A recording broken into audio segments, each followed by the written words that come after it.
In order for the federal government to get back the entire $39.7 billion it poured into General Motors, the automaker's stock needs to sell for about $134 a share.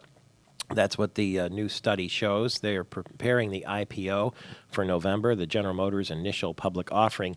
Sherrill Freeborough, who spent a great deal of her life in General Motors and the Saturn Corporation, too, is with us this morning. Good morning to you. Good morning. We were all wondering what that share price would be. It's going to be interesting to see how much they sell after what they've been through with the other shareholders. Yeah, I'm not sure it would be that high, No. but in order to get the money back, what about that share price, $134? Seems like a lot. Seems high to me, because right now, with the risk the other people took and lost, I would think people would be very afraid of buying stock again. It's a big bet in the first place, It isn't is. it, really? Huge, huge. I think that share price was down to like under $10 when General Motors went into bankruptcy, Right. and then I remember it typically was around $50 or something like that in the I heyday. think there's still a lot of confidence in GM. You know, their products have improved. Chevrolet's always been strong for them. They've downsized, obviously. I know that for sure. But so I think there's probably some confidence. I think that's a little high to start out with. Well, we'll see where it ends up. By the way, Japan's auto industry has been a pillar of its graying economy, but a surge in the value of the yen has eroded the profitability of vehicles made in Japan. In recent weeks, the yen has risen to 15-year highs of about 85 to the dollar, and at that rate, Japan's car makers are struggling to make money on exports, according to auto executives and financial analysts. Meanwhile, the dean of the U.S. House of Representatives warned the Chinese government Wednesday against pursuing a plan that would require foreign automakers to turn over new electric vehicle technology as a condition of doing business in China. It's John Dingell, the Dearborn Democrat, who's battled on behalf of the American auto industry since he joined Congress all the way back in 1955. He sent a letter to the People's Republic of China's ambassador to the U.S. saying that plan could lead to retaliatory action against Chinese imports. 26 minutes after the hour, Sherrill Freeborough is here. We're from Hyundai of Lansing and Freeborough Automotive, having moved from a Saturn dealer now to Hyundai, one of the most popular brands going. But I ask this of car dealers all the time because I'm curious. What percentage of new cars are you selling versus used cars? Right now, we're selling probably 2 to 1 used to new. No kidding. Yeah, we're really increasing our used car, and I think those are we're starting over with a new brand. So even though we've been in the market for 19 years, we're starting over. But the used cars has always been stable. So we're selling 2 to 1 right now. You like to call them pre-owned vehicles, I Right. think, because for some reason used cars has become sort of a pejorative. Well, used or pre-owned, there's a big difference in the sound of that. Yeah. Pre-owned is because especially ours are pre-owned because we try to keep quality vehicles, obviously. So I think there's a better connotation to pre-owned versus used. The idea that you can get a quality car, a used car or pre-owned car, if you will, in varying degrees. I mean, you have a budget lot and then you have a general pre-owned lot as well. What's the And difference? then there's a certified section too. What does that mean? Certified means that it's been through a 150-point inspection, or they call it a point inspection. You actually look at 150 different parts of the car. It's also joined to the manufacturer. The manufacturer is involved in that process and makes sure that the cars are right, and they also provide the warranty that goes with it. Okay. There's a cost to that warranty, but we absorb that. So you can get a pre-owned car with a warranty. Right. Right, as a certified car is going to come with a good warranty. If it's the next step is one of our pre-owned cars, which we do the same inspection as we do on a certified. I see. But it may not have that manufacturer's warranty standing behind it. But then we'll always give a three-month, 3,000-mile powertrain warranty, which is very basic. But we always include that because we don't want people to have problems. Somebody especially drives early. away and something goes wrong, you're happy to fix it. Right, absolutely. Within 3 months, I So guess we it like is. to include that warranty because, to be honest with you, our store, we're going to fix it probably, on those cars, we're probably going to fix it even if they don't have a warranty because we feel strongly that the car should be pretty good, at least for the first month. Yeah. So the first 3 months, we're pretty cautious about making sure everything's going to be good. It's mechanical, so you can't guarantee that. But we stand behind our products so strongly that having the warranty is more cost-saving to us.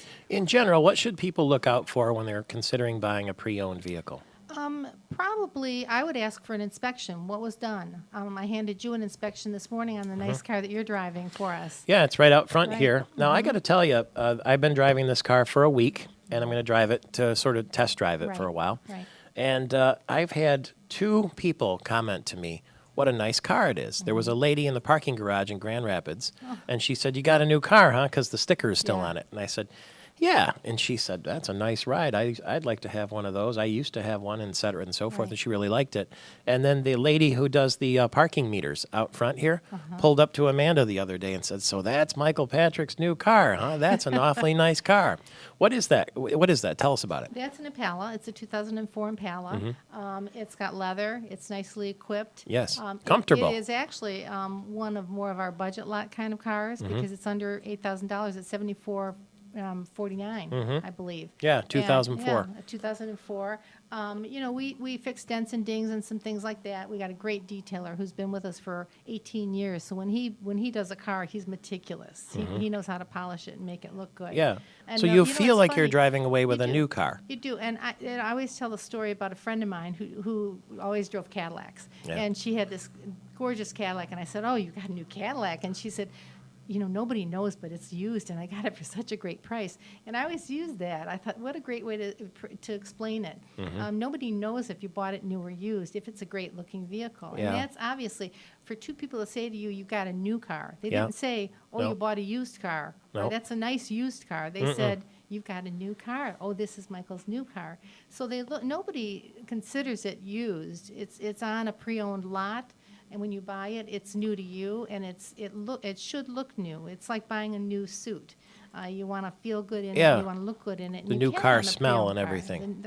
And we are careful about that. There are actually ways to get out any odors. But when we appraise a car, if it has a bad odor in it, that drops the value. I should Believe it or think not. so. Smoker cars drop the value of the vehicle. So when we're appraising a car, the first thing we get in and smell it. We open the hood and make sure that and take out the dipstick and make sure there's nothing funny with the oil, that they've maintained the car. So there are a lot of little things that we look at. So this car, the price, $7,449. Right. This Right. very nice car, but you say the Blue Book is higher. Right. Why would you sell it lower than the Blue Book? Because we want to be competitive. And we are trying to attract customers to our store. We also want to be fair. There's another thing we do is we also shop the market. One of my managers goes through other car lots in the area. We also have a couple other sources that we use to see what are the similar cars in this market selling for. Ours is the lowest price in the market from the list we got of the as similar cars we see. can find. We've always done that. It's just part of our philosophy. We aren't there to sell the highest price cars. We're there to sell as many cars as we can. So people should know when you roll by Hyundai of Lansing or Freeborough Automotive, or you're looking Right. for it online, you sell used cars of all varieties, not just Hyundai, and you have especially a lot of Saturns because you used to be in the Saturn Yeah, business. we have about I would say almost half. Looking at the list, I was actually surprised when I grabbed the list last night before Yeah. I went out here that almost half are Saturns. But we always specialized in Saturns. We know them better. Our technicians are Saturn technicians, even though now they're doing Hyundai and everything. And the Saturn story is really sad because they were making great-looking vehicles when Fabulous GM pulled the cars. plug. It's sad when you see a 1994 Saturn, which we still do see driving up, Yeah. and they look perfect. One of the guys who's a big supporter of the auto industry is on the other end of our line right now, Lansing Mayor Virg Bernero, the Democratic candidate for governor. Good morning, Mr. Mayor. Good morning.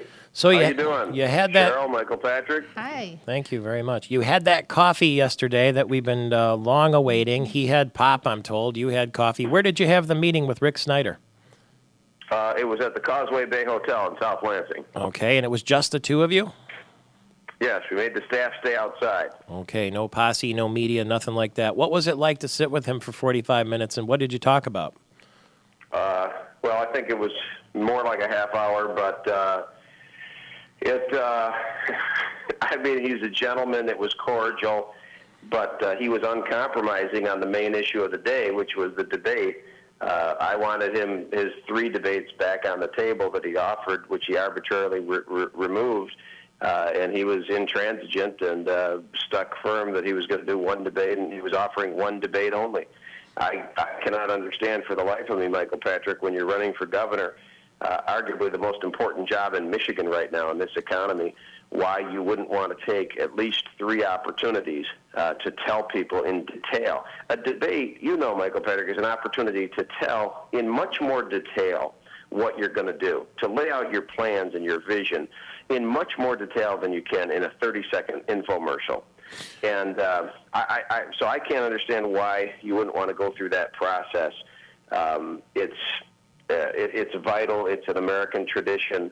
I think the voters are really missing out to have only one debate. I agreed to the one because one is better than none, but I'm seriously disappointed that voters only get one shot to really look at the 2 guys running for governor, to have a close look, see them up close and personal, kick the tires, so to speak, Sherrill, and really, get a feel for who they are. Like I say, unscripted, not just in an infomercial or a soundbite, but to see them address tough questions from the journalists, to see them next to each other, and sometimes talk to each other too, to see how they operate. Well, I'm going to tell you something that's going to surprise you as soon as we get back. Some reaction this morning from people about having only one debate.